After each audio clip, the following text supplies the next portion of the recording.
Hey there, fantastic viewers. Today we're diving deep into the world of Jira, a popular project management software, and I'll be guiding you through the process of adding a description to the description field. Not only is this tutorial perfect for those just starting to navigate Jira's complexities, but by the end, you will be able to articulate your project details better and even add a dash of personality to your work updates. It's a simple yet crucial skill and one that can foster effective communication within your team. So let's get started. First things first, we need to open the issue we intend to work on. To do this, find and navigate to the particular Jira issue you've got on hand. This could be something like PROJ 123 in your pile of tickets. Once you've got that issue open, we'll need to access the Edit function. Now here's something interesting about Jira. When it comes to editing the description field, there are two main methods, inline editing and full screen editing. Both have their advantages, and the one you choose will ultimately depend on what works best for you. Let's start with the inline editing method.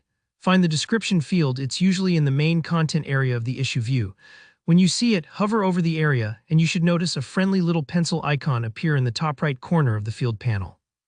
This is your cue. Click the pencil icon and voila, you're in edit mode. Then there's the full screen edit option.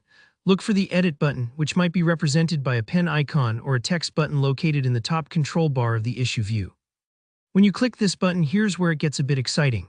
An entire Edit Issue dialog window pops up with all your editable fields visible, including our goal today, the description field. Alright, now let's get down to business. Here's where you pour in all that creativity and detail. You can now type in your content into the description text area. You don't have to settle for plain text though.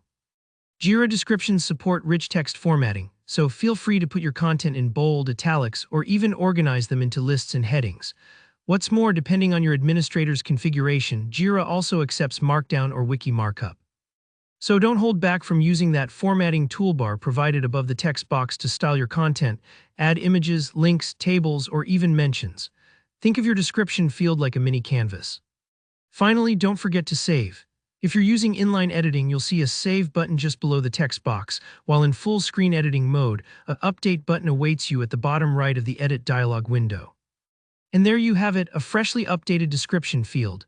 Remember, the more descriptive and clear you are, the easier it is for your team to understand and follow through, making Jira a powerful tool to coordinate tasks. I hope this tutorial made editing the description field in Jira a walk in the park for you.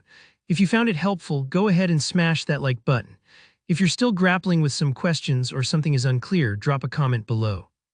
And of course, don't forget to hit that subscribe button for more tutorials like this. Happy editing, folks!